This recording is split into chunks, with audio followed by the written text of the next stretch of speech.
Gravando. Inácio, ótimo. Bem, boa noite. Meu nome é Dr. Flávio Salem.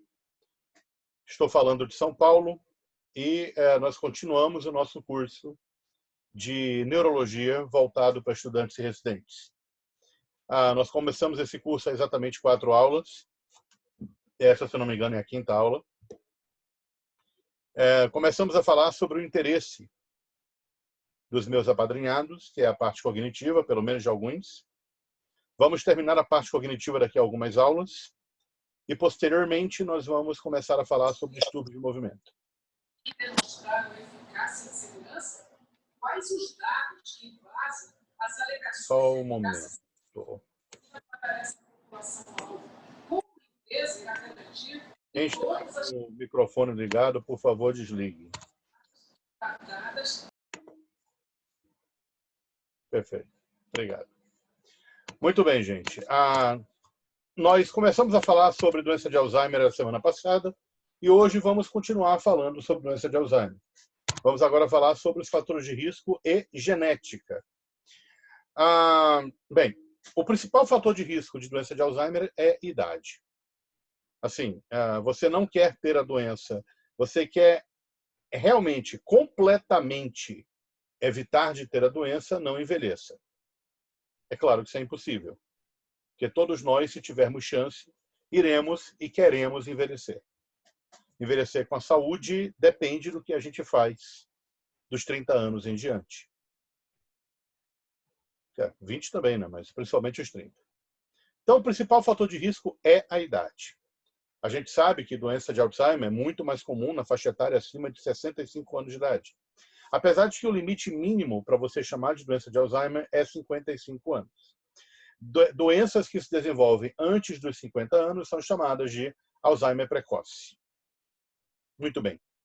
Fatores de risco bem documentados, além da idade, história familiar.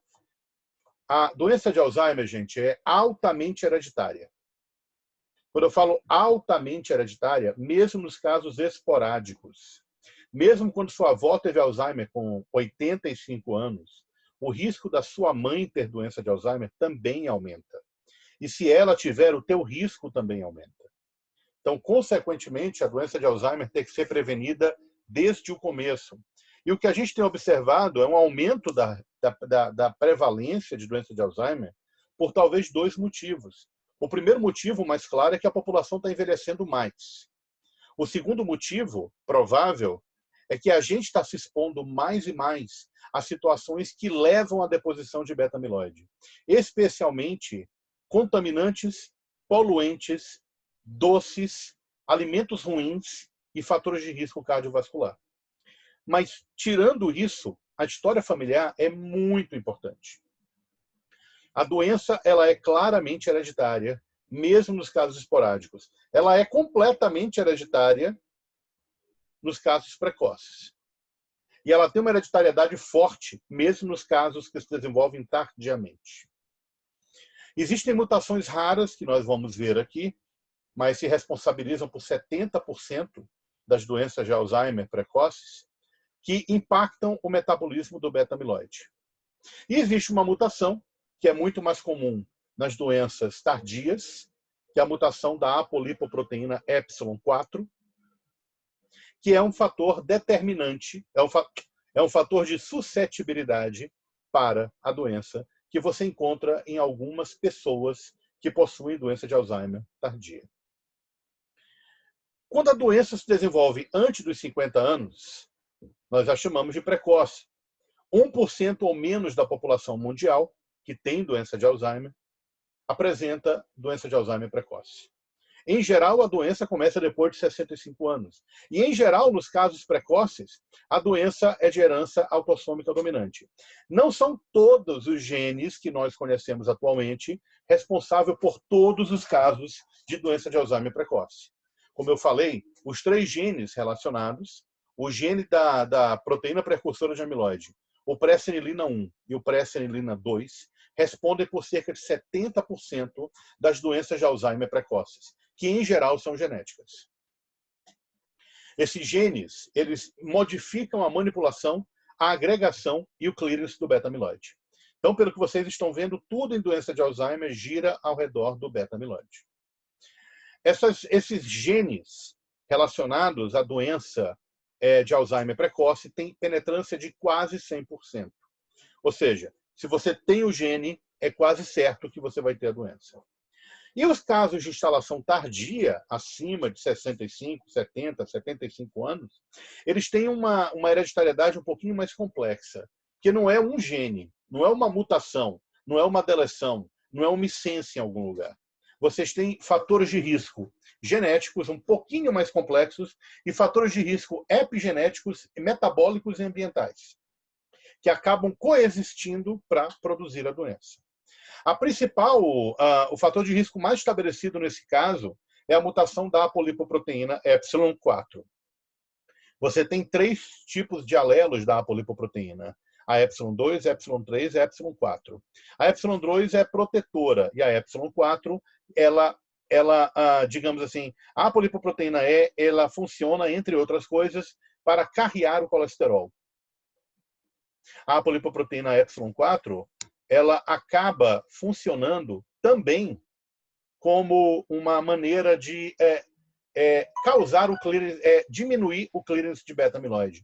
O epsilon-4 ele tem menos competência no clearance de beta-amiloide do que os outros épsilons.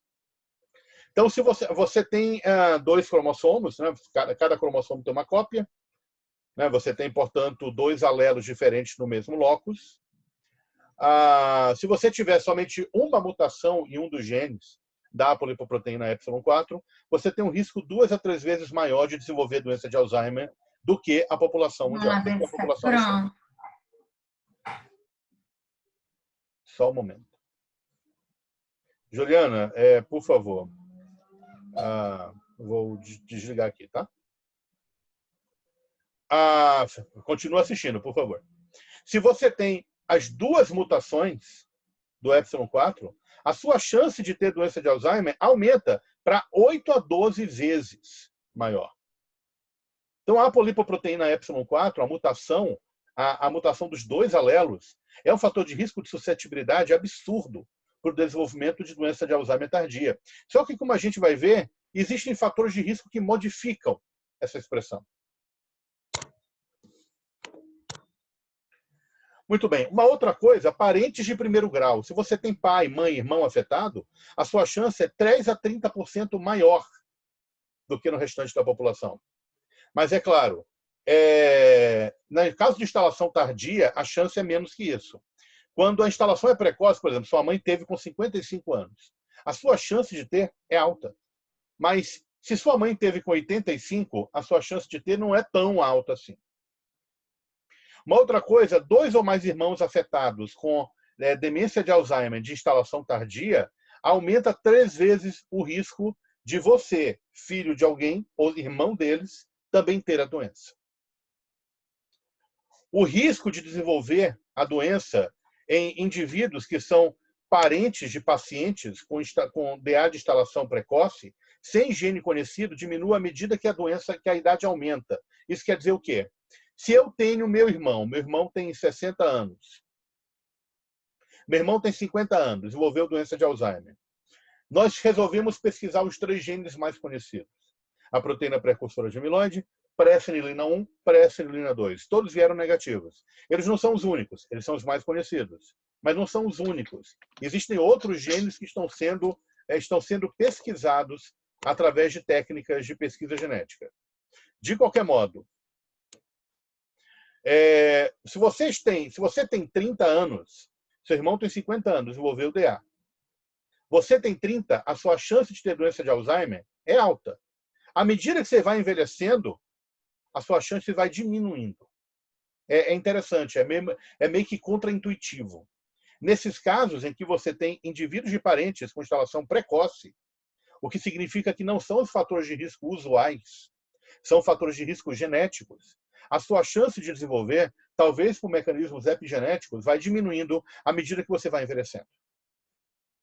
E o risco maior é em negros do que em caucasianos, porque talvez algum tipo de fator de risco de classe, algum tipo de fator de risco ancestral. Não se sabe. O que se sabe é que são afro-americanos, não africanos, afro-americanos. Bem, o fator de risco adquirido. Existem fatores de risco adquiridos para a doença que são mais frequentes em pacientes com instalação tardia.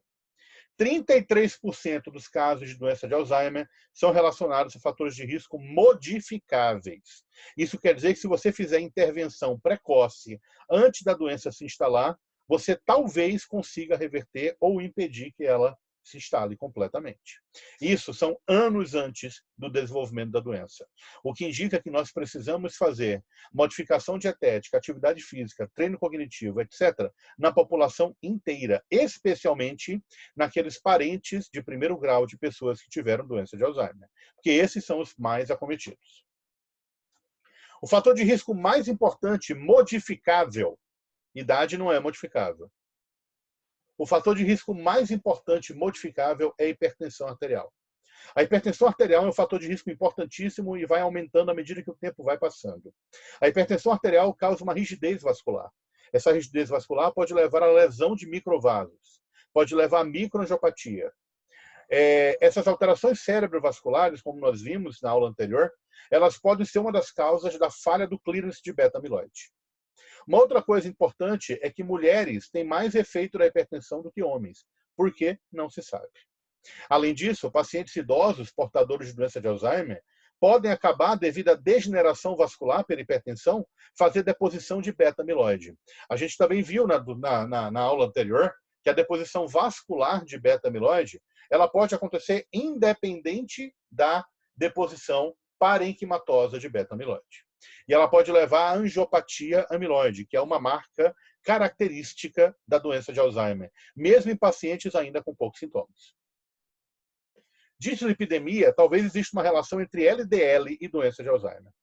O HDL, ele parece atravessar a barreira hematocefálica, porque os neurônios eles usam HDL para fazer tráfico de proteínas e outras coisas. Agora, o LDL não cruza a barreira hematocefálica. Então, talvez haja um efeito do LDL ou do colesterol em cima da produção de beta-amiloide de maneira indireta. Só se sabe que o risco de você, hiperlipidêmico, com LDL estourado na meia-idade, entre 40 e 50 anos, ter doença de Alzheimer é 3 vezes maior do que em relação a pacientes que não têm o LDL aumentado. Doença cerebrovascular é um risco importante. Cada vez mais, aparentemente, está se chegando à conclusão de que doença de Alzheimer tem os mesmos fatores de risco que um acidente vascular cerebral.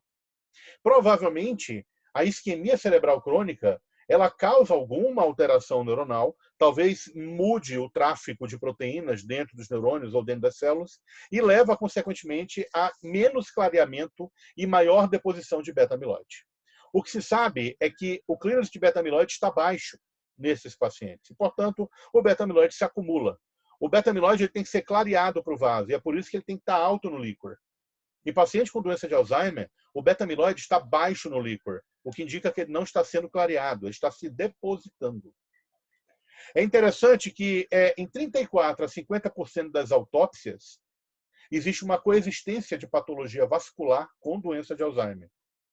E 1/3 dos pacientes com demência vascular vai ter achados de doença de Alzheimer à autópsia.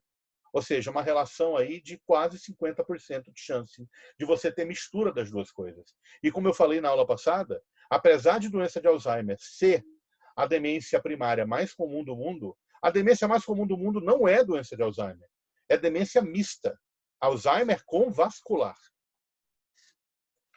Nesses pacientes, os que possuem mutação, especialmente bilateral, do alelo ε4 da apolipoproteína E, são os pacientes que vão ter mais chance de desenvolver lesões subcorticais graves e doença de Alzheimer. A aterosclerose coronariana e carotídea sugere hipertensão arterial, dislipidemia e ou diabetes. E, portanto, é um fator de risco também. Obesidade também é um fator de risco, assim como diabetes, mas hipertensão é mais. Existe um aumento de 1,5 vezes no risco de DA em quem tem obesidade e diabetes. E existe uma relação entre insulina e resistência à insulina e metabolismo de beta-amiloide. É interessante ver que há alguns anos chegou-se a cogitar que a doença de Alzheimer fosse uma forma de diabetes. Queriam até chamar de diabetes tipo 3, porque você teria uma dificuldade do neurônio de mexer com a insulina e mexer com a glicose. Mas, na verdade, não se sabe ainda qual é a relação exata, mas aparentemente existe uma relação entre resistência à insulina, hiperinsulinemia e metabolismo errado do beta-amiloide. Estilo de vida, na verdade, é mais um fator protetor do que fator de risco. O fator de risco seria não ter um estilo de vida saudável. Estilo de vida saudável com dieta, especificamente dieta do Mediterrâneo, a gente vai falar disso em tratamento, uma dieta à base de ômega 3, à base de ácidos graxos poliinsaturados e pobre em açúcar, eles têm menos chance de desenvolver doença de Alzheimer. Assim como pacientes que são fisicamente ativos também têm menos chance. Existe uma redução na demência em geral de quase 30% e na doença de Alzheimer de quase 50%. Esses pacientes eles conseguem apresentar um aumento de volume hipocampal e um aumento do volume cerebral total. Trauma cerebral pode levar à deposição de beta-amiloide, mas principalmente leva à deposição de proteína tau. Se você teve uma história de TCE grave que durou mais de 30 minutos, com perda de consciência, você provavelmente deve ter feito uma deposição de beta-amiloide. Isso não quer dizer que você vai ficar demenciado. Se você teve múltiplos traumas repetitivos, que se chama de demência pugilística, foi a demência da qual faleceu Muhammad Ali, esses pacientes eles podem apresentar quadros de deposição de beta-amiloide. E pacientes que apresentam trauma craniano, alguns desenvolvem uma encefalopatia traumática crônica. Eu tenho uma paciente com isso. Há 30 anos ela fez um trauma craniano muito sério. O carro bateu, ela morava nos Estados Unidos, o marido bateu o carro na estrada, ela foi direto com a cara, naquela época não se usava cinto de segurança com tanta frequência, ela foi direto com a cara no painel, afundou o painel.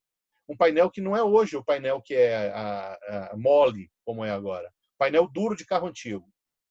Ela começou a desenvolver um quadro de alteração comportamental, alteração de personalidade, e hoje possui um quadro muito parecido com uma doença de Alzheimer tardia. No entanto, a ressonância dela não mostra muita atrofia cerebral. Ela tem uma encefalopatia traumática crônica, que, na verdade, é uma taupatia, muito semelhante à doença de Alzheimer, mas com uma fisiopatologia bem diferente. Esse aqui é aqui que o bicho pega. Deixa eu só ajeitar isso aqui. É aqui que o bicho pega. Todo paciente pergunta para mim, doutor, eu uso Frontal, eu uso Lexotan, eu uso Rivotril, eu posso ter doença de Alzheimer? Gente, benzodiazepínicos. Alguns estudos sugerem que o uso de benzodiazepínico por mais de 6 meses aumenta o risco de Alzheimer em 1,5 vezes. É claro que isso depende do tempo de exposição e da meia-vida. Mas também há alguns estudos que sugerem que esses pacientes que tiveram demência e usavam benzodiazepínico talvez estivessem usando o benzodiazepínico para tratar um quadro psiquiátrico ou insônia precedendo a demência. Então, não se sabe ao certo, mas o ideal é evitar consumo crônico de benzodiazepínico. Se você precisa de benzodiazepínico, você precisa usá-lo por um máximo de 7 a 10 dias. Acima de 14 dias, você sofre dependência com eles. Então, o ideal é o uso do benzodiazepínico muito esporadicamente e somente se necessário. Os anticolinérgicos, eles têm um efeito sério. Outra coisa. O benzodiazepínico ele pode produzir perda de memória, mas temporária, enquanto a medicação está sendo usada, por mecanismos claros, mecanismos de lentificação mental. O benzodiazepínico, entre outros fatores, ele age ali na sequência de canais do GABA, que é um canal de cloro, é um canal inibitório. Então, o benzodiazepínico pode causar lentificação, mas durante algum tempo somente. Os anticolinérgicos é que são um problema. Biperideno, triexifenidil, os antidepressivos tricíclicos, alguns antihistamínicos e alguns muscarínicos, antimuscarínicos vesicais que se usa para controlar, se eu não me engano, urgência miccional. Esses pacientes eles podem apresentar quadro de perda de memória. Se for muito idoso e já tiver com um quadro demencial, Essas medicações levam a delírio hipo ou hiperativo e alucinação. Quem já não viu um paciente idoso de 80 e poucos anos, que de repente um colega qualquer resolveu prescrever antidepressivo tricíclico, nortriptilina, amitriptilina, e o paciente foi internado com delírio? É comum. Anticolinérgicos, como biperidina e o trexfenidil, que são muito usados no tratamento de tremor parkinsoniano e distonia, eles devem ser completamente evitados em pacientes idosos. Não porque produzem doença de Alzheimer. Isso ainda é bastante discutido. Existe um risco provável de aumentar o risco de demência nesses pacientes. Mas o grande problema é o efeito agudo, o efeito a médio prazo que essas medicações produzem. Pacientes, doença de Parkinson, acima de 60, 70 anos, que fazem uso de anticolinérgico, acaba evoluindo com alucinações assustadoras, alteração de sono, acaba evoluindo com insônia, acaba evoluindo com sonolência, podem fazer aspiração. Então, evitar a todo custo. Talvez a associação mais engraçada seja de bomba de prótons, o omeprazol especificamente. Existiria talvez uma relação do omeprazol com deposição de beta-amiloide e agregação de proteína tau. Não se sabe exatamente. Talvez também seja efeito da própria doença.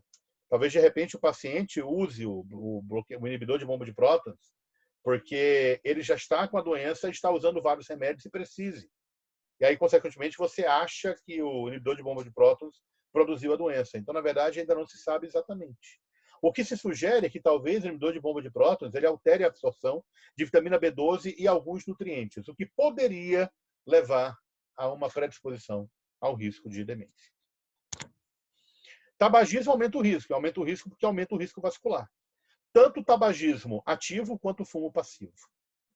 Poluição ambiental provavelmente aumenta. Crianças que nasceram e cresceram em áreas poluídas têm alterações cerebrais em relação a crianças que cresceram em áreas mais naturais. E pesticidas talvez sejam fatores de risco. Bem, a genética da doença de Alzheimer ela é relativamente simples. Talvez nos próximos anos, com vários estudos de sequenciamento gênico, de GWAS e outras coisas, a gente consiga observar mais do que os 4 genes que nós conhecemos atualmente. Existem alguns genes candidatos para algumas outras formas genéticas, mas por enquanto somente 4 genes são conhecidos. Então você tem 3 genes para a doença precoce, 3 genes determinantes e um gene para a doença tardia ou esporádica, um gene de suscetibilidade. Lembrar que doença de Alzheimer precoce é aquela que acontece antes dos 50 anos. E, na maior parte dos casos, você tem uma herança autossômica dominante. Você fala em doença de Alzheimer clinicamente autossômica dominante quando você tem pelo menos 3 indivíduos afetados em 2 ou mais gerações. E 2 desses indivíduos são parentes de primeiro grau do terceiro. Ou seja, digamos, 2 irmãos, por exemplo, e um sobrinho. Ou pai, avó e o filho, por exemplo, todos envolvendo doença de Alzheimer um pouco mais precoce, entre 30 e 60 anos de idade. A chance de você encontrar uma doença autossômica dominante é grande. E você tem alteração dos cromossomos 1, 14 e 21. O cromossomo 21 está associado a que doença, gente? Que doença genética, vocês sabem?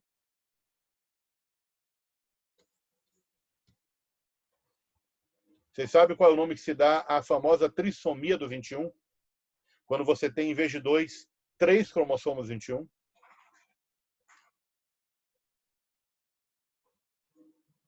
Síndrome de Down. Muito bem. Síndrome de Down é fator de risco para a doença de Alzheimer. Pelo menos para a patologia de Alzheimer. A gente vai ver por quê. Você tem 3 genes da proteína precursora de amiloide, pré-senilina 1 e pré-senilina 2.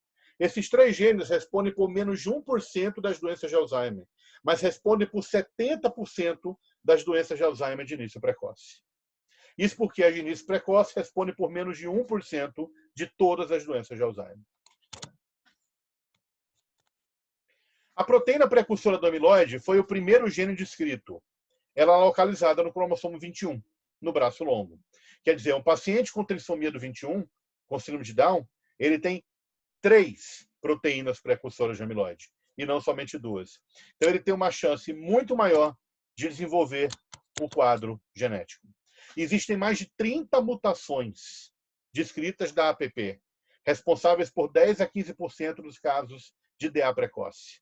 A mutação é completa, ou seja, se você tem a mutação, você vai ter a doença, se você viver o tempo suficiente. A idade média é 49 anos de idade. E a função da proteína precursora da amilase é basicamente transmissão sináptica. A proteína precursora da amilose, nós vimos na aula anterior, ela é quebrada por 3 enzimas: alfa, beta e gama secretase. A beta e a gama secretase, quando estimulados de maneira errada, eles podem quebrar a proteína em 2 fragmentos. Um fragmento de 40 e outro de 42 aminoácidos, que a gente chama de beta-amiloide 40 e beta-amiloide 42. Quebra no lugar errado, acaba produzindo um beta-amiloide que sofre agregabilidade mais fácil, porque ele é hidrofóbico, ele não pode ou não consegue ser dissolvido em meio aquoso, que é a célula. Consequentemente, ele se acumula na forma de agregados, que são as placas senis, e, consequentemente, produz as placas de beta-amiloide. Existe um padrão de herança recessiva também, já descrito na proteína precursora de amiloide. A pré-cenilina 1, ela é o gene mais importante. Está localizado no braço longo do cromossomo 14, codifica a proteína PICEN1. Existem mais de 150 mutações diferentes e 50% dos casos de DA familiar são pré-cenilina 1. As mutações também têm 100% de penetrância e a idade média, 43 anos. O prejuízo cognitivo que a pré-cenilina 1 produz já é pré-clínico, ou seja, você só vai descobrir esse prejuízo cognitivo em testes formais. Ele já começa 10 anos antes do quadro se instalar definitivamente. A pré-cenilina, ela regula cálcio, ciclo, morte celular, tráfico de proteínas e regulação de estabilidade de uma proteína chamada beta-catenina, que provavelmente está relacionado com estabilidade neuronal. Ela também se associa à clivagem da APP, da proteína precursora do amiloide, pela gama-secretase. Isso quer dizer que se você tiver uma mutação da pré-cenilina 1, você provavelmente vai estimular a gama-secretase a quebrar a proteína precursora do amiloide de maneira errada, produzindo o beta-amiloide fibrilogênico, o beta-amiloide 42. A pré-cenilina 2 está localizada no braço longo do cromossomo 1. Codifica a proteína PICEN2. Pré-cenilina 2. Existem 20 mutações diferentes, é uma forma rara, e a penetrância de 95%. Quer dizer, 5% dos que apresentam a doença, que apresentam um gene, não apresentarão a doença. Mas, mesmo assim, é uma penetrância absurdamente alta. A função é pouco conhecida e, provavelmente, ela aumenta a atividade de apoptose. Para quem não se lembra, apoptose é a morte celular programada, quando você não consegue reparar o DNA, ou morte celular em situações em que a célula já está programada para morrer, como, por exemplo, células da pele, etc., que tem tempo de vida, e modificação da clivagem da proteína precursora do amiloide pela gama-secretase. Existe uma semelhança de 60% das duas proteínas, PICEN1 e PICEN2. Adultos com síndrome de Down podem apresentar características clínicas e neuropatológicas de DA pela 5ª década de vida, mais ou menos, porque existe uma cópia extra da proteína precursora do amiloide. Então, consequentemente, esse paciente tem mais chance de desenvolver doença de Alzheimer. Outras mutações mais raras existem, especialmente relacionadas a DA precoce. Com relação à DA tardia, a mutação mais famosa é da apolipoproteína EY4, localizada no cromossomo 19 em 3 alelos. 15% de brancos, 25% em negros americanos, 8% em marroquinos, 41% em pigmeus. Pigmeus são os aborígenes da Austrália. 7% em chineses e 25% em aborígenes da Malásia. Você tem cópias que podem ser hetero ou homozigotas. Cópias mutadas homozigotas conferem um risco de até 12 vezes maior de chance de desenvolver doença de Alzheimer. Heterozigotas, 2 a 3 vezes. Lembrar que se você tem mutação da apolipoproteína EY4, você não vai ter a doença. Você tem chance de ter a doença. Esse gene é um gene de suscetibilidade, não de determinação. Uma amiga minha mandou para mim um resultado dela mostrando que ela tem um alelo para EY4. E ela me perguntou, o que eu faço? Eu falei, emagrece. pratique atividade física, come de maneira equilibrada, você vai diminuir a chance de você ter. Se ela fosse pré-senilina 1, eu diria, não tem jeito, você vai ter a doença. Mas ela é a apolipoproteína Y4, então ela não é um fator de determinação, ela é um fator de suscetibilidade, ou seja, se eu tenho a mutação, eu posso ter a doença, então eu vou tentar evitar de ter. 40% dos pacientes com doença de Alzheimer não tem mutação da apolipoproteína Y4, por exemplo, indicando que ela não é de todo necessária para o desenvolvimento. Mas, se ela está lá, ela produz um quadro provavelmente mais precoce. Aqui tem alguns pequenos erros, espera aí. Eu estou vendo aqui, tem alguns pequenos erros que eu tenho que ajeitar. Tá. Se você tem a mutação da apolipoproteína Y4, você pode desenvolver uma doença de Alzheimer tardia de instalação mais cedo. Em vez de desenvolver com 80 anos, vai desenvolver com 70, com 65. Vai desenvolver um quadro mais grave, um declínio cognitivo mais rápido, mais precoce, um aumento da atrofia hipocampal, ter mais complicação psiquiátrica, mais placa neurítica, mais agregado neurofibrilar e uma morte mais precoce. O efeito maior é em mulheres e em pacientes com fator de risco vascular. É engraçado que mulheres, o sexo feminino, talvez por modificações hormonais, aumenta o efeito da apolipoproteína. Pacientes com fator de risco vascular também aumentam o efeito. Pacientes com mutação do gene STH aumentam o risco. E pacientes com alelo Y2 têm menos risco de desenvolver a doença. A Y4 está relacionada à homeostase de colesterol, reparo neuronal e auxilia na remoção de beta-amiloide. Só que a forma Y4 é incompetente nesta função. Então, ela acaba autorizando ou assistindo na deposição de beta-amiloide. Outra coisa é que a apolipoproteína acaba se ligando à proteína tal associada a microtúbulo, a MAPT, que é uma mutação interessante tanto em pacientes com doença de Alzheimer como em pacientes com demência frontotemporal.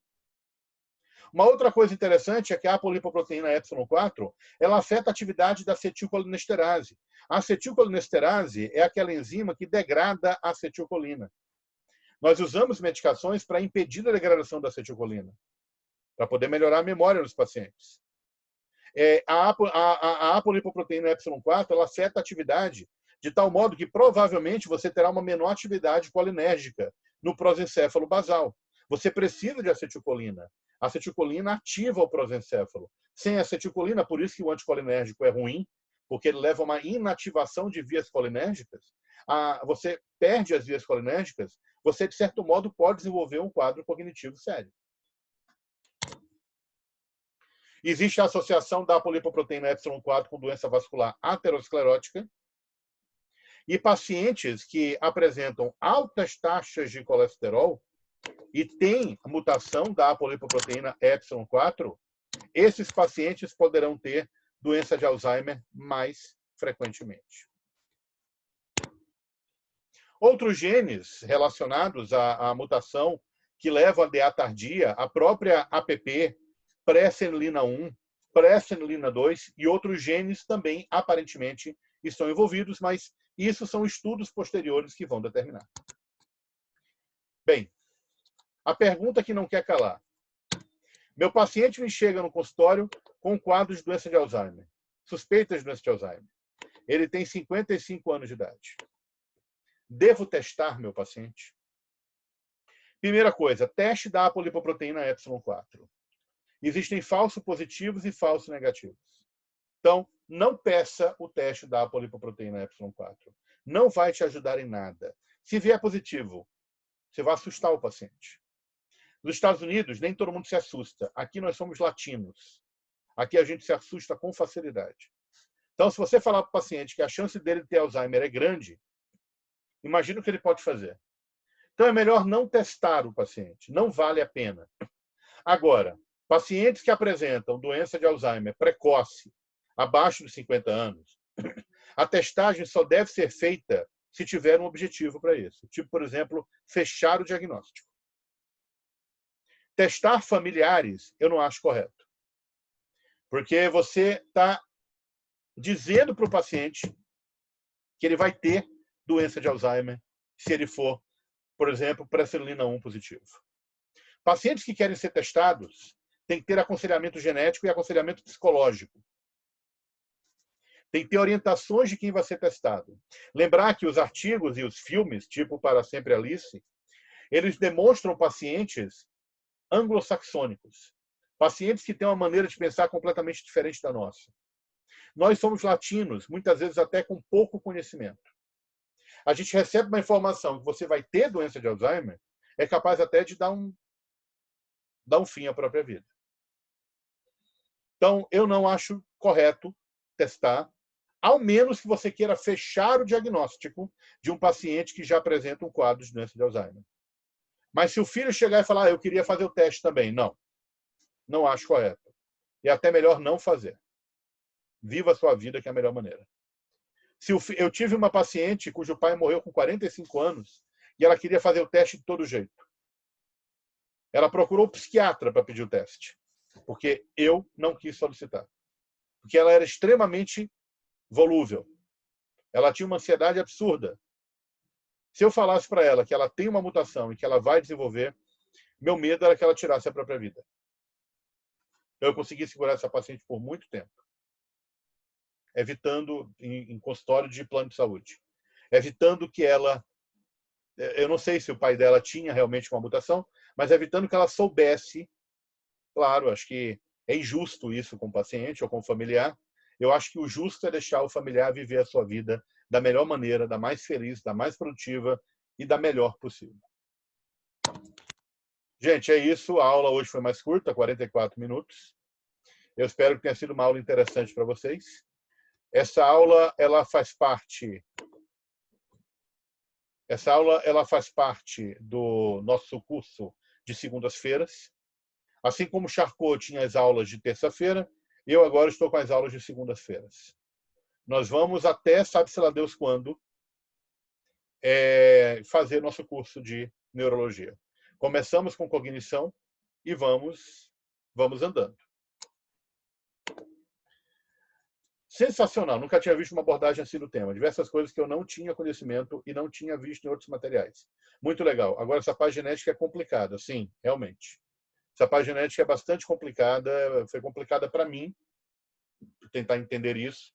Houve algumas coisas de genética que eu resolvi não colocar, porque eu não saberia como explicar. Eu preciso estudar um pouco mais genética para poder fazer com que vocês entendam o que são certos tipos de mutações.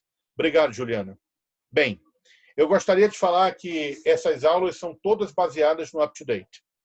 O UpToDate é um programa que eu já assino há muito tempo, gosto muito, e como ele é sempre atualizado, periodicamente, todas as referências estão lá. Se você tiver dúvida, é só procurar o artigo. Então, tudo é baseado no UpToDate, que eu assino regularmente todo mês. Gente, muito obrigado. A aula estará no YouTube. Até a próxima segunda-feira. Próxima segunda-feira vamos falar de quadro clínico da doença de Alzheimer.